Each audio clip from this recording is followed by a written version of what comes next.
Neil Armstrong a fait une étrange rencontre sur la Lune et l'a cachée à tout le monde pendant plus de 50 ans. Le commandant d'Apollo 11 fait partie des légendes de la NASA en matière de voyages spatiaux, grâce à l'exploit qu'il a réalisé en devenant le premier homme à poser le pied sur la surface lunaire le 20 juillet 1969.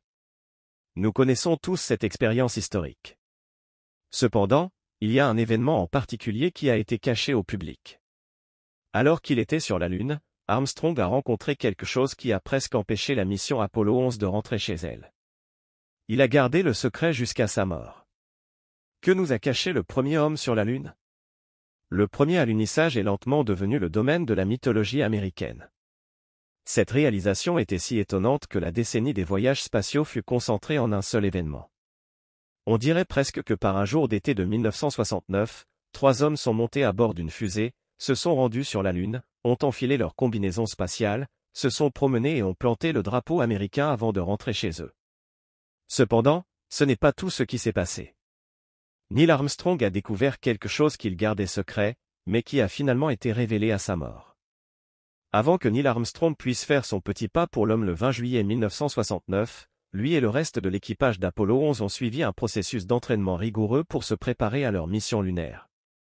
Bien qu'une grande partie de leur formation se soit déroulée dans des installations de test et en classe, la NASA a également confié des tâches aux astronautes, telles que la collecte d'échantillons géologiques. Ils se sont également entraînés à entrer et à sortir du module lunaire pour aider à développer la mémoire musculaire et à reproduire ces procédures sur la Lune. Pour rendre l'entraînement de l'équipe aussi réaliste que possible, l'équipage s'est entraîné sur des sites sélectionnés ici sur Terre qui ressemblaient étrangement à la topographie lunaire. La NASA recherchait des endroits similaires à la Lune et les astronautes s'entraînaient dans divers endroits aux États-Unis et à l'étranger pour en apprendre davantage sur les caractéristiques géologiques qu'ils rencontreraient au cours de leur mission. La formation sur le terrain a été mise en avant car la NASA souhaitait que les astronautes apprennent les étapes de la mémoire musculaire pour collecter des échantillons et prendre des photos sans perdre de temps. Ils se sont entraînés à collecter et à analyser des échantillons de sol et de roches sur plusieurs sites, ainsi qu'à creuser des tranchées et à collecter des échantillons à différents niveaux. En sélectionnant des emplacements et en collectant des échantillons, ils se sont entraînés à décrire les caractéristiques géologiques verbalement et par écrit, à documenter les sites avec des photographies et à étiqueter les échantillons. La NASA a transformé les missions analogiques en un outil de formation régulier pour les astronautes. Lors de l'atterrissage d'Apollo 11, Neil et Armstrong ont été confrontés à un problème lorsque l'ordinateur a indiqué un code d'erreur 1202 et qu'ils n'en connaissaient pas l'origine. Les contrôleurs de Houston ont recherché le problème alors que la tension montait sur le module lunaire. La communication était défaillante, l'ordinateur avait des problèmes et le directeur de vol s'inquiétait du manque d'alimentation du centre de contrôle. Les problèmes ont commencé après la séparation du module de commande, avec des problèmes de liaison radio. Le directeur de vol a admis avoir pris des décisions quant à la quantité d'informations suffisantes. L'ordre a été donné de commencer la descente motorisée et l'atterrissage avec frein de fusée, mais la communication a été perdue. Armstrong a essayé de résoudre le problème, mais la connexion radio échouait toujours. Si la situation s'aggravait, la mission devrait être interrompue. Pendant ce temps, plusieurs alarmes ont été activées dans le cockpit du module lunaire, notamment l'alarme de surcharge, qui indiquait une surcharge si l'ordinateur d'atterrissage était réinitialisé. En raison de cette alarme, il devrait abandonner la mission immédiatement. Les contrôleurs de vol sur Terre étaient confrontés à des problèmes de communication et à des données radar intermittentes lors de l'alunissage. L'ordinateur a reçu trop de données, ce qui a provoqué une alarme inconnue dans le module lunaire. Les contrôleurs de vol sur Terre ont pris la décision de poursuivre l'atterrissage tant que l'alarme ne se répétait pas constamment. Malgré une autre alarme similaire, les astronautes ont procédé à l'atterrissage, se sont concentrés sur les instruments et Armstrong a contrôlé l'atterrissage manuellement. Cependant, un nouveau problème est apparu, son emplacement n'était pas celui prévu.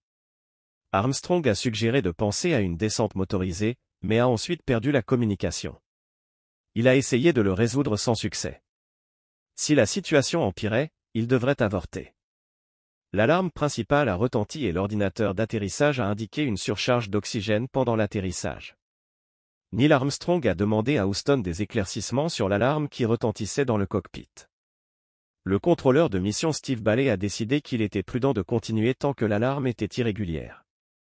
Ils décidèrent de poursuivre l'atterrissage, car il était presque aussi dangereux de tenter un avortement avec un ordinateur défectueux que de continuer.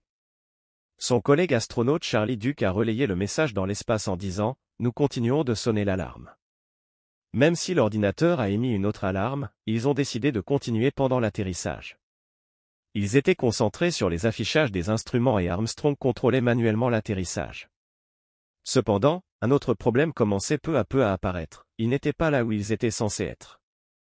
Armstrong se souvient que dans la fenêtre du commandant se trouvait une grille calibrée à sa hauteur, ce qui lui permettait de vérifier sa position sur la Lune.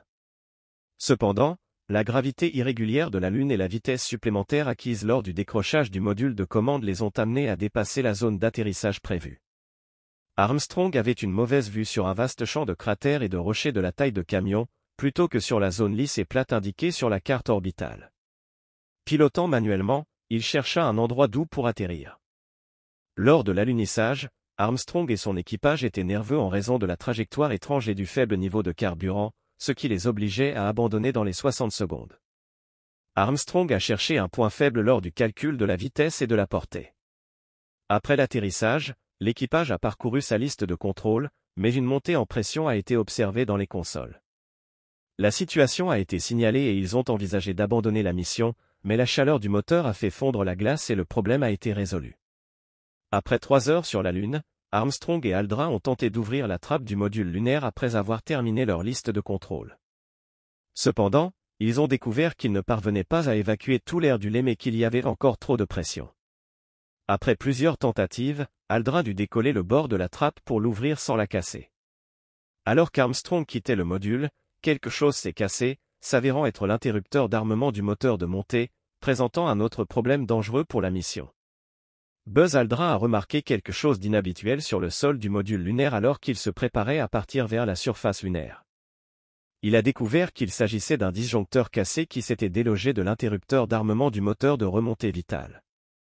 Il réalisa que lui et Armstrong avaient dû accidentellement appuyer sur l'interrupteur avec leur gros sac à dos en essayant de sortir par la porte du module lunaire. Le disjoncteur était cassé et devait être repoussé pour que le moteur de montée puisse s'allumer et les ramener à la maison.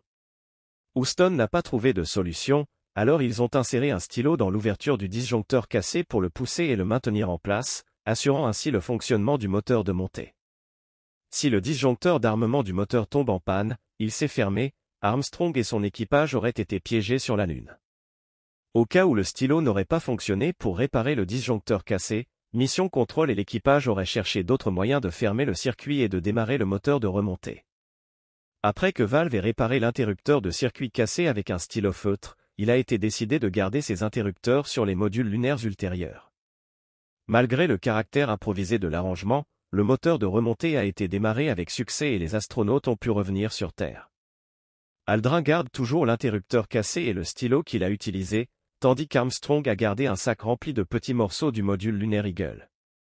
Après la mort d'Armstrong en 2012, sa veuve a offert le sac de rangement au National Air and Space Museum de Washington.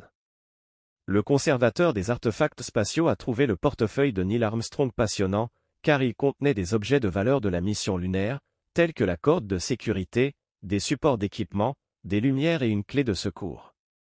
Il comprenait également le viseur optique et la caméra qui enregistraient des images emblématiques de l'alunissage. Armstrong a gardé le sac secret pendant plus de 40 ans, et bien que le sac et son contenu aient été déplacés vers le module de commande avant que le module lunaire ne s'écrase sur la surface lunaire pour empêcher sa destruction, on ne sait pas comment Armstrong a obtenu le sac par la suite. La mission. Le fait qu'Armstrong ait caché des artefacts de la mission spatiale, même à sa femme, est inconnu et soulève des questions sur ses motivations. Quant à la mention selon laquelle Armstrong et son équipe lunaire ont enfreint certaines règles en rebondissant sur une partie de la Lune pour prendre des photos de roches intéressantes, c'est une spéculation sans fondement. Il n'y a aucune preuve que les photos se soient révélées être d'origine extraterrestre.